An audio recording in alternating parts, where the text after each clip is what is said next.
કારણ કે આ સ્કૂલ બચાવ બંધ થશે તે લોકો શું કરશે, ઘરે બેસી જશે. એ લોકોનું ફ્યુચર આમાંથી માંડ 5 થી 7% બીજી સ્કૂલમાં જઈને ભણી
आपके पास लाइसेंस लेना हेलमेट है, अगर आपको कुछ हो गया तो आपके पीछे आपकी फैमिली आपको कुछ हो गया तो फैमिली को क्या होएगा, डिप्रेशन आपको पता है।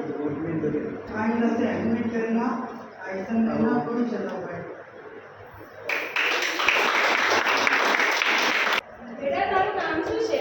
મારું નામ મમ્મી છે. તું ભણવા નથી જાતી? ના, મારી મમ્મી નથી. તમારી મમ્મીને બોલાવો. મમ્મી શું છે બેન? તમે તમારી દીકરીને ભણવા કેમ નથી મોકલતા? દીકરીને ભણાવો. દીકરીને ભણાવીને શું કામ? એ તો એમ પણ બીજા ઘરે જ જવાની છે કામ કરવા. મારો દીકરો જેવો અંગ્રેજી મીડિયમમાં ભણે છે. જોયું? દીકરીને ભણાવતા નથી અને દીકરાને અંગ્રેજી મીડિયમમાં ભણાવે છે. શિક્ષણ પર બધાનો જ અધિકાર છે.